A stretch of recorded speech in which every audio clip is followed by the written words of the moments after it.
Consider किया ये step signal. Start करते हैं स्टेप सिग्नल से। यहाँ पर हमने स्टेप सिग्नल कंसिडर किया यू ऑफ टी, जो कि t is equal to zero पर एग्जिस्ट करता है। T is equal to zero पर जो स्टेप सिग्नल होता है उसकी जो वैल्यू होती है वो ट्रांजिएंट वैल्यू के बराबर में होती है, क्योंकि t is equal to zero पर जो स्टेप सिग्नल होता है उसकी स्विचिंग होती है। T is equal to zero plus पर जो स्टेप सिग्नल होता है उसकी वैल्यू वन होती है।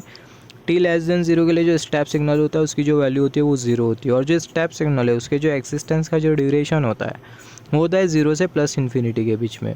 यहाँ पर ये जो स्टेप सिग्नल है इस पर अगर हम लोग टाइम रिवर्सल ले तो टाइम रिवर्सल के बाद ये जो स्टेप सिग्नल है इसके जो एक्सिस्टेंस का जो ड्यूरेशन होगा वो होगा जीरो से माइनस इन्फिनिटी के बीच में।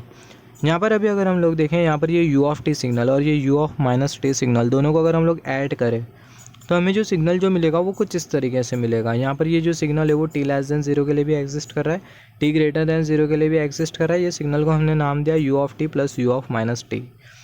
टी लेस देन जीरो के लिए भी सिग्नल की वैल्यू वन है, टी ग्रेटर देन जीरो के लिए भी जो सिग्नल की जो वैल्यू है वो है वन। तो यहाँ पर अभी अगर हम लोग देखें यहाँ पर ये जो सिग्नल है इसको हम लोग ऐसा लिख सकते हैं u of t plus u of minus t is equal to one. मगर अगर सिग्नल अगर हमें कुछ इस तरीके से मिलता, टी लेस देन जीरो पर अगर सिग्नल की वैल्यू अगर वन होती, टी ग्रेटर देन जीरो पर सिग्नल की वैल्यू अगर टू होती, टी ग्रेटर देन जीरो पर सिग्नल की वैल्यू टू है, टी लेस देन जीरो पर सिग्नल की वैल्यू वन है, तो यहाँ पर अभी अगर हम लोग देखें बेसिकली यहाँ पर हमें डिसकंटिन्यूटी दिखाई दे रही है। सिग्नल की जो वैल्यू है उसमें हमें डिसकंटिन्यूटी दिखाई दे रही है। तो ऐसे केस में हम लोग ऐसा नहीं लिख सकते थे u of t plus u of minus t is equal to one, जैसे कि हमने यहाँ पर लिखा था। ऐसे केस में u of t plus u of minus T ये वन के बराबर में नहीं होगा। सेम कॉन्सेप्ट हम लोग अप्लाई करेंगे डिस्क्रीट टाइम सिग्नल के केस में भी। यहाँ पर हमने कंसिडर किया ये है डिस्क्रीट टाइप सिग्नल और यहाँ पर हमने एज्यूम किया unit step sequence n is equal to zero पर सिग्नल की value one, n is equal to one पर सिग्नल की वैल्यू वन, टू पर सिग्नल की वैल्यू वन, थ्री पर सिग्नल की value one and so on. अभी यहाँ पर ये जो स्टेप सीक्वेंस हमने जो कंसिडर किया इस पर अभी हम लोग टाइम रिवर्सल ऑपरेशन अब परफॉर्म करेंगे तो हमें मिल जाएगा यू ऑफ माइनस वन और जो सिग्नल हमें जो मिलेगा वो कुछ इस तरीके से मिलेगा। N is equal to minus one पर जो सिग्नल की जो वैल्यू है वो है वन, माइनस टू पर सिग्नल की वैल्यू है वन, माइनस थ्री पर सिग्नल की वैल्यू है वन, माइनस फोर पर सिग्नल की वैल्यू है वन। यहाँ पर ये दोनों जो सिग्नल है ये दोनों सिग्नल को अगर हम लोग ऐड कर दें तो जो रिजल्टेंट सिग्नल हमें जो मिलेगा वो कुछ इस तरीके से मिलेगा u of n plus u of minus n. ये सिग्नल को हम लोग नाम दे सकते हैं। तो यहाँ पर अभी अगर हम लोग देखें n is equal to zero पर यहाँ पर जो सिग्नल की जो वैल्यू है वो है वन। सबसे पहले अगर हम लोग ये वाले सिग्नल को अगर हम लोग देखें एन लेस देन जीरो के लिए जो सिग्नल की जो वैल्यू है वो है one, n greater than zero के लिए जो सिग्नल की जो वैल्यू है वो है वन। मगर n is equal to zero पर अगर हम लोग देखें जो सिग्नल की जो वैल्यू है वो टू के बराबर में। टू के बराबर में क्यों है? क्योंकि अगर हम लोग देखें n is equal to zero पर ये वाला जो सिग्नल है इसकी वैल्यू वन है, n is equal to zero पर ये वाला जो सिग्नल है इसकी भी वैल्यू वन है, तो हमें मिल जाएगा वन प्लस वन टू। तो रिजल्टेंट सिग्नल में मतलब ये वाले सिग्नल में u of n plus u of minus n, ये वाले सिग्नल में n is equal to zero पर जो सिग्नल की जो वैल्यू हमें जो मिलेंगी वो मिलेंगी टू, वन प्लस वन हमें मिल जाएगा टू। तो n is equal to zero पर हमें एक इम्पल्स रिस्पॉन्स मिल रहा है और वो जो इम्पल्स रिस्पॉन्स है एक इम्पल्स सिग्नल मिल रहा है और उसकी जो वैल्यू है वो है टू। तो यहाँ पर भी अगर हम लोग देखें जैसे कि हमने डिस्कस किया था यहाँ पर हमें सिग्नल की वैल्यू में डिसकंटिन्यूटी दिखाई दे रही है। सिमिलरली यहाँ पर भी हमें सिग्नल की वैल्यू में डिसकंटिन्यूटी दिखाई दे रही है। तो हम लोग लिखेंगे u of n plus u of minus n is not equal to one. इसको हम लोग ऐसा भी लिख सकते हैं u of n plus u of minus n is equal to one plus del of n. यहाँ पर हमने डेल ऑफ एन क्यों कंसिडर किया? क्योंकि अगर हम लोग देखें n is equal to zero पर हमें जो सिग्नल जो मिलता है बेसिकली इम्पल्स से सिग्नल मिलता है, तो यहाँ पर हमने कंसिडर किया डेल ऑफ एन। और ये प्लस वन का क्या मतलब है? क्योंकि अगर हम लोग देखें यहाँ पर n is equal to zero पर जो सिग्नल हमें जो मिल रहा है उसकी वैल्यू में कितने से इंक्रीमेंट हुआ है? प्लस वन से इंक्रीमेंट हुआ है, तो यहाँ पर हमने कंसिडर किया है प्लस वन। जैसे कि हमने डिस्कस किया था यहाँ पर हमने एक्सपोनेंशियल सिग्नल के केस में हमने डिस्कस किया था जब हम लोग कंटिन्यूस टाइम सिग्नल के बारे में बात कर रहे थे। तो कंटिन्यूस टाइम सिग्नल में हमने बात किया था एक्सपोनेंशियल सिग्नल के बारे में, जिसको हमने डिनोट किया था कुछ इस तरीके से x of t is equal to e to the power minus a mod of t. यहाँ पर ये जो टी है इसकी जो वैल्यू है पॉजिटिव भी हो सकती है और जो टी की जो वैल्यू है नेगेटिव भी हो सकती है। और जब टी की वैल्यू पॉजिटिव होती है तो हम लोग कंसिडर करते हैं यू ऑफ प्लस टी, और जो टी की वैल्यू नेगेटिव होती है तो इस सिग्नल की एनालिसिस करने के लिए हम लोग एज्यूम करते हैं u of minus t.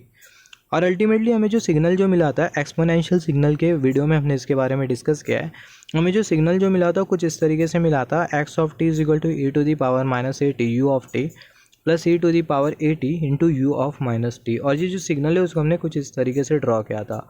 T less than zero के लिए भी हमें एक एक्सपोनेंशियल सिग्नल मिल रहा था और टी ग्रेटर देन जीरो के लिए भी हमें एक एक्सपोनेंशियल सिग्नल मिल रहा था। टी लेस देन जीरो के लिए हमें जो एक्सपोनेंशियल सिग्नल जो मिल रहा था उसको हमने नाम दिया था e to the power minus a t u of minus t. T greater than zero के लिए जो एक्सपोनेंशियल सिग्नल हमें जो मिल रहा था उसको हमने नाम दिया था e to the power minus a t u of t. मगर यहाँ पर अभी अगर हम लोग डिस्कस कर लेते हैं डिस्क्रीट टाइम सिग्नल के केस में भी हमें कॉम्प्लेक्स एक्सपोनेंशियल सिग्नल दिया हुआ है। डिस्क्रीट टाइम सिग्नल के केस में भी हमें सिग्नल दिया हुआ है exponential signal x of n is equal to a to the power mod of n. यहाँ पर अभी अगर हम लोग देखें डिस्क्रीट टाइम सिग्नल के केस में हम लोग ऐसा नहीं लिख सकते x of n is equal to a to the power n u of n plus a to the power minus n u of minus n, ऐसा हम लोग नहीं लिख सकते। डिस्क्रीट टाइम सिग्नल के केस में अगर हमें सिग्नल कुछ इस तरीके से दिया होता है, एक्सपोनेंशियल सिग्नल अगर हमें कुछ इस तरीके से दिया होता है a to the power mod of n, तो हम लोग लिखेंगे a to the power n u of n plus a to the power minus n, फिर उसके बाद माइनस एन माइनस वन। तो हमारा कुछ इस तरीके से रिप्रेजेंटेशन होगा इन केस ऑफ अगर हमें एक्सपोनेंशियल सिग्नल दिया हुआ है डिस्क्रीट टाइम सिग्नल के केस में। सिमिलरली अगर हम लोग देखें सिग्नल का रिप्रेजेंटेशन कैसा होगा, तो उसको समझने के लिए जैसे कि हमने डिस्कस किया था कंटिन्यूस टाइम सिग्नल के केस में जो सिग्नल था उसको हमने कुछ इस तरीके से रिप्रेजेंट किया था, एक्सपोनेंशियल सिग्नल को हमने ग्राफिकली कुछ इस तरीके से रिप्रेजेंट किया था। सिमिलरली डिस्क्रीट टाइम सिग्नल के केस में जो सिग्नल होगा उसको हम लोग किस तरीके से रिप्रेजेंट करेंगे एक्सपोनेंशियल सिग्नल को, तो उसको समझने के लिए यहाँ पर हमने एक एग्जांपल कंसीडर किया है x of n is equal to a to the power n, और यहाँ पर ये जो सिग्नल है फंक्शन है a to the power n वो एग्जिस्ट कर रहा है n greater than equal to zero के लिए। तो जैसे कि हमने डिस्कस किया कि जो एन है वो greater than equal to zero है, तो यहाँ पर हम लोग दो केसेस कंसिडर करते हुए चलते कि पहले वाले केस में जो ए की जो वैल्यू होगी वो 1 के कंपैरिजन में ज़्यादा होगी। तो मान लेते हैं कि जो ए का जो मैग्नीट्यूड है वो है 2, तो यहाँ पर ए की जगह पुट कर देंगे 2। और यहाँ पर अभी अगर हम लोग देखें यहाँ पर ये एन, तो सबसे पहला यहाँ पर ये एन की जगह हमें क्या पुट करना है, जो एन है वो greater than equal to zero है। तो एन की जगह जब हम लोग जीरो पुट कर देंगे तो हमें क्या मिल जाएगा, हमें मिल जाएगा 2 to the power zero, 2 to the power zero हमें मिल जाएगा 1, तो यहाँ पर हमने कंसिडर किया 1। एन की जगह भी हम लोग पुट कर देंगे 1 तो हमें मिल जाएगा 2 टू दी पावर 1, तो हमें मिल जाएगा 2। एन की जगह पुट कर देंगे 2 तो हमें मिल जाएगा 2 टू दी पावर 2, हमें मिल जाएगा 4।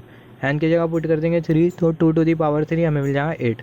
तो बेसिकली हो क्या रहा है, जैसी एन की वैल्यू इंक्रीज़ करते जा रही है तो जो सिग्नल है उसकी भी जो वैल्यू वो इंक्रीज़ करते जा रही है। एन इज इक्वल टू 0 पर सिग्नल की value 1, n is equal to 1 पर सिग्नल की value 2, n is equal to 2 पर सिग्नल की value 4, n is equal to 3 पर सिग्नल की जो वैल्यू है वो है 8 एंड सो ऑन। तो यहाँ पर हम लोग बेसिकली कर क्या रहे हैं, यहाँ पर ये जो एक्सपोनेंशियल सिग्नल है उसको हम लोग टैबुलर फॉर्म में कुछ इस तरीके से शो कर रहे हैं।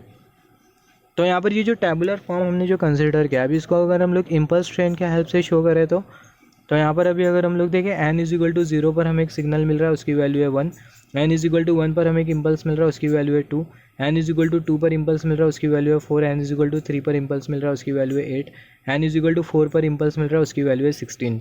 तो अगर हम लोग देखें जैसी एन की वैल्यू इंक्रीज़ करते जा रही है तो जो इम्पल्सेस है उसकी भी जो वैल्यू है वो इंक्रीज़ करते जा रही है। और यहाँ पर ये जो सिग्नल है इसको हम लोग नाम दे सकते हैं a to the power n u of n. U of n हमने क्यों कंसिडर किया, क्योंकि यहाँ पर हमें स्टेप सीक्वेंसेस दिखाई दे रहे हैं। और यहाँ पर ये सिग्नल हम लोग किसके लिए ड्रॉ कर रहे हैं, ए ग्रेटर देन 1 के लिए। तो यहाँ पर अभी अगर हम लोग देखें बेसिकली हमें जो सिग्नल जो दिखाई दे रहा है ये अनबाउंडेड सिग्नल है।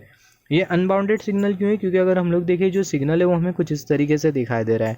और यहाँ पर ये जो सिग्नल ये जो कर्सर जो इंडिकेट कर रहा है ये ऐसे जो सिग्नल में जो एरिया होता है वो पूरी तरीके से अनबाउंडेड होता है, हैंस ये जो सिग्नल होता है इसको हम लोग बोलते हैं अनबाउंडेड सिग्नल। सिमिलरली ये वाला भी जो सिग्नल है वो हमें इंडिकेट कर रहा है अनबाउंडेड सिग्नल। अनबाउंडेड सिग्नल क्या होता है, अनबाउंडेड सिस्टम क्या होता है, इसके बारे में हम लोग बात करेंगे। सिमिलरली हमने दूसरा केस कंसिडर किया है जिसमें जो ए की जो वैल्यू है 1 के कंपैरिजन में कम है। तो जो ए की जो वैल्यू है 1 के कंपैरिजन में कम है तो मान लेते जो ए की जो वैल्यू है वो है हाफ, तो जो ए की जो वैल्यू है वो है हाफ। और सिमिलरली अगर हम लोग देखें यहाँ पर ए की जगह कंसिडर कर लेंगे हाफ, और यहाँ पर ये n greater than equal to 0 है तो हम लोग सबसे पहला कंसिडर करेंगे हाफ टू दी पावर 0, तो हमें क्या मिलेगा, हमें मिलेगा 1। फिर उसके बाद हम लोग कंसिडर कर लेंगे half to the power 1, half to the power 1 जब हम लोग कंसिडर करेंगे तो हमें क्या मिलेगा, हमें मिलेगा half. Half to the power 2 हम लोग कंसिडर करेंगे, एन की जगह पुट कर देंगे 2 तो हमें मिल जाएगा हाफ टू दी पावर 2, तो हमें मिल जाएगा 1/4। हाफ टू दी पावर 3 हम लोग कंसिडर कर लेंगे 1/8। फिर half to the power 4 consider कर लेंगे 1/16 एंड सो ऑन। तो अगर हम लोग देखें हमें कुछ इस तरीके से सिग्नल की वैल्यू मिलेंगी। अगेन जो एक्सपोनेंशियल सिग्नल है ए लेस देन 0 के लिए, ए लेस देन 1 के लिए वो जो एक्सपोनेंशियल सिग्नल है ये वाला जो एक्सपोनेंशियल जो सिग्नल है उसको हमने रिप्रेजेंट किया टैबुलर रिप्रेजेंटेशन में, उसको हमने शो किया टैबुलर रिप्रेजेंटेशन में। और यहाँ पर हो क्या रहा है, जो सिग्नल्स की जो वैल्यू है वो डिक्रीज़ करते जा रही है जैसी एन की वैल्यू इंक्रीज़ करते जा रही है। एन इज इक्वल टू 0 पर सिग्नल की value 1, n is equal to 1 पर सिग्नल की value half, n is equal to 2 पर सिग्नल की value 1/4, n is equal to 3 पर सिग्नल की value 1/8, n is equal to 4 पर सिग्नल की वैल्यू हमें मिलेंगी 1/16 एंड सो ऑन। पूरी जो सीरीज़ होगी वो इन्फिनिटी तक के जाएंगी। तो यहाँ पर ये जो टेबुलर रिप्रेजेंटेशन है इसको अभी अगर हम लोग इम्पल्स ट्रेन के हेल्प से शो करें तो जो इम्पल्स ट्रेन होगी वो हमें कुछ इस तरीके से दिखाई देगी।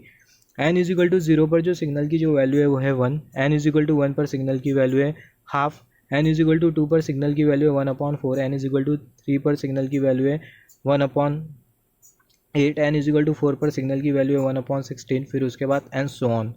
तो यहाँ पर अभी अगर हम लोग देखें बेसिकली यहाँ पर जो n की जैसी वैल्यू इंक्रीज़ करते जा रही है, n जैसी इंक्रीज़ करते जा रहा है, n 0 1 2 3 4 5, तो जो इम्पल्सेस है उसकी जो वैल्यू है वो डिक्रीज़ करते जा रही है। With increase in n the value of this impulses is getting decrease.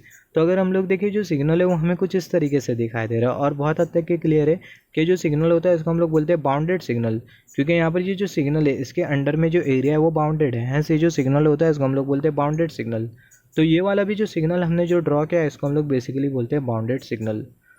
तो अगर हम लोग देखें डिस्क्रीट टाइम सिग्नल के केस में जो एक्सपोनेंशियल सिग्नल होता है उसका जो रिप्रेजेंटेशन होता है कुछ इस तरीके से होता है और हम लोग ऐसा भी शो कर सकते हैं अलग अलग कंडीशन के हिसाब से।